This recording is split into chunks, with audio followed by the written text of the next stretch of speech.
Hey guys, what's up? Welcome to the channel. My name is Tony. This is the 15-minute gamer and today I'm reviewing Hot Wheels Unleashed. This version is the PC version. When I was a kid, I played and owned a few Hot Wheels, but I have to admit I was a lot more into Micro Machines and I have such fond memories of the old Micro Machine games on the Mega Drive. Apparently this is the 27th Hot Wheel game, believe it or not.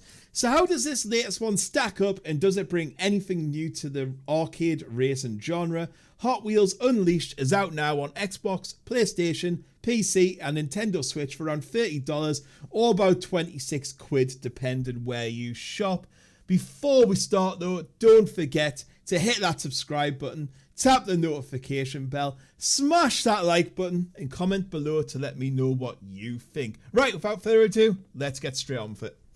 If I had to sum this game up in a few words, it's something we don't often hear, but Hot Wheels Unleashed really presents a project that was loved, created and crafted by developers who really understood the product. The joy and thrill of collecting toy cars is well on show here. The entire game is structured in such a way that you gradually build a collection of about 60 or so models via blind boxes that award you a mystery vehicle, or you can buy with in-game currency limited time offers that change every few hours. And to point out, the blind boxes and stuff can only be bought with in-game currency. Currently, there is no real money transactions in this game, which is really good to see. Every single car in this game looks absolutely amazing, and it's probably the most convincing, realistic set of toy cars I've ever seen in a game.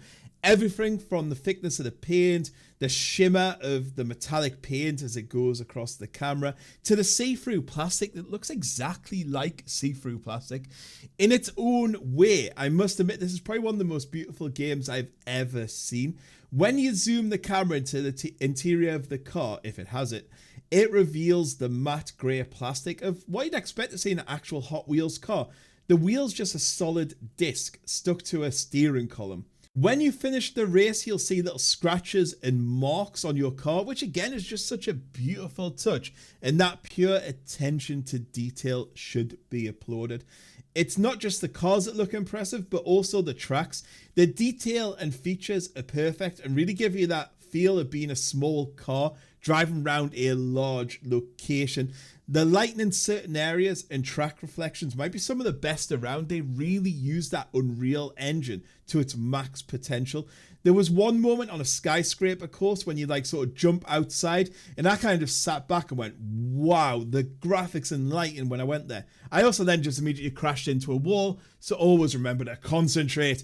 The tracks are really well done with different ways to go, little shortcuts, obstacles like spider webs that trap you, or like there's a scorpion one where it puts poison on, you can't get charged. There's roadblocks to avoid. There's also helps like speed boosts as such as you go around. The tracks all flow very well, and luckily aren't too long. Most races will normally be around about the 3-minute mark. As I said, Hot Wheels Unleashed has around about 60 cars for you to collect and race in. You have a few game offerings. You have online multiplayer, local split screen, or you can race against the AI. The cars are graded by rarity and vehicles can be traded for virtual cash or parts, and you can also upgrade them as well, so that uses some of the things you get per race. The stats just get an increase, so you don't kind of choose what you're going to upgrade or whatever. There's also a really good campaign mode called City Rumble where you compete around a map, and I would guess would take around about 8 to 10 hours to complete. I'm about 70 of the way percent through. In this mode, players unlock new vehicles or win the blind boxes that randomly award a different ride. You also get cosmetic items too. In City Rumble, the races all have a mixture of grades and are usually point to point, time trial or lapped race with some celebrity cameos, bosses and stuff like that. There are collector's items to win, like Kit or the Back to Future DeLorean to collect as you go around. There are also secret races that usually require you to finish a certain race with a certain car. However, one thing I did find really annoying about this, it'll be like, yeah, win this race in this car. But it can be quite hard to find out where that race is because there's no way to filter or search your race results. So you kind of just got to look around everywhere to find it. The races in all these modes involve just 2 special abilities, drifting and a turbo boost. The strength is well balanced by the rest of the cars, so it can be like braking and stuff like that. This isn't Mario Kart. There's no weapons or perks here at play. You don't get like missiles or shells or anything. Even if you boost off the line and hit that 3, 2, 1, you know, like you basically press the accelerator between 3 and 2 and you'll get a boost. But it doesn't boost you off the line. It just gives you a little bit of advantage in your boost bar, so you can choose to use your boost then or save it for later on.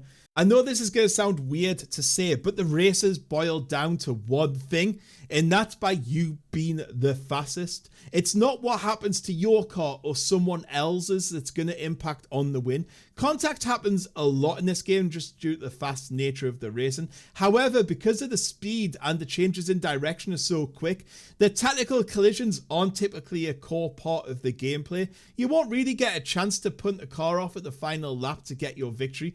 To win, you need to keep your car on track, off the side railings, because this really slows you down, and controlling your drifts as this builds turbo and hitting that turbo point exactly. If you can do all them things, you will win. And it's good to see an arcade racer. It can't be decided just because some car decides to put you off in a corner. Each vehicle has a different turbo boost related to the design of the car. Some will have like a lengthy turbo where you can kind of like press it for a second and it'll go for a second. This is really good for getting off corners.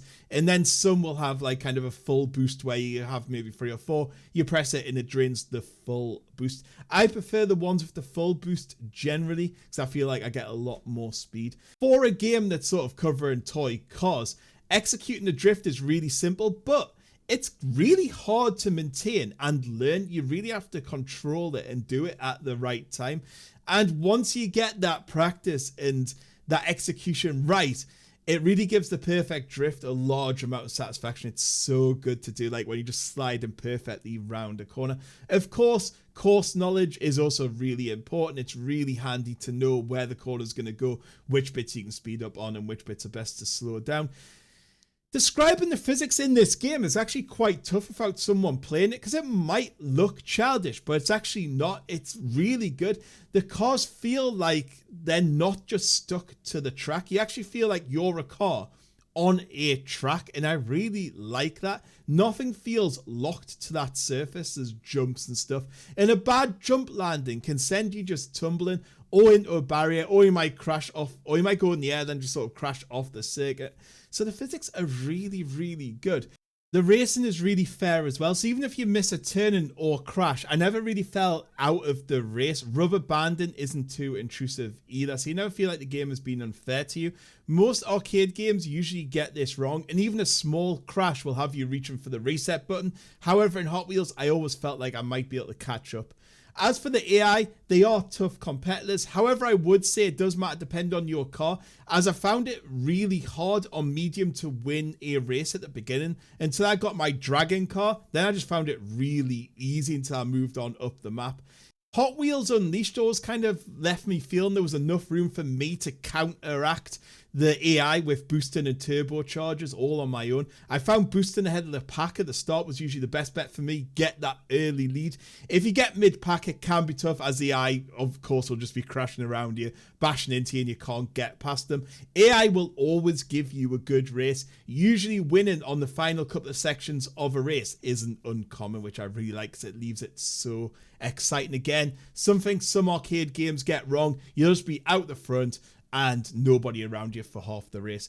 But that's not all. Hot Wheels Unleashed also packs in customization toolkit and a track editor with some unlockable elements and decorations which you get from the City Rumble campaign mode. You have like a hub area and you can like change the posters, the wall decorations, present your trophies and unlocked. I didn't spend much time in the track editor. That's for people with way more skill than me. However, there's also a livery editor, and this was really impressive. There's such a surprising amount of options, and I can't wait again to see what the community come up with. And customizing your cars is just such a cool idea. It's not all good. There are some negatives out there, like launching with a £24.99 season pass. So that's like $27. That's like the same price as the game for the season pass. I didn't like that at all. There are also some pop-in and texture issues, especially with larger items in the game, like the bosses like the T-Rex and stuff. Like, it'll all be untextured and then it'll slowly go in. That was a little bit annoying and put you off at times.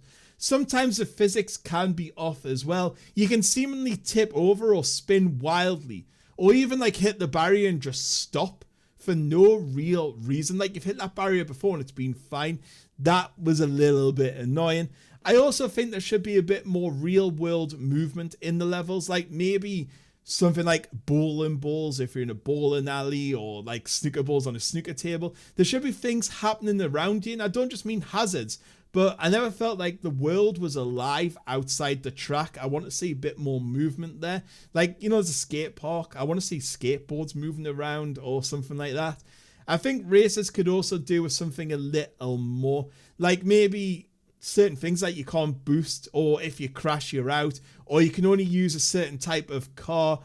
Because once you kind of get that top-notch car like my Dragon one, I'm not really going to use any other car because all the other cars are going to pale and insignificant. So I think it would encourage variation if there was just a little bit more there. You get the secret ones which do encourage you to use other cars, but there's only, what, I think 9 of them or something like that. So I think there should be more of this. However, saying them negative points, Hot Wheels Unleashed is definitely up there with the best arcade racing games ever made. I don't think it'll win over hardcore sim racing fans, but for those who perhaps like casual sim racing and like toy collecting maybe, or love the old Micro Machine games, or just want a bit of fun with their friends, I don't think you can go wrong with this. It could be a strong contender for most people for their racing game of the year. Anyway, guys, that's it. I hope you enjoyed the video. I'll catch you on the next one. Goodbye.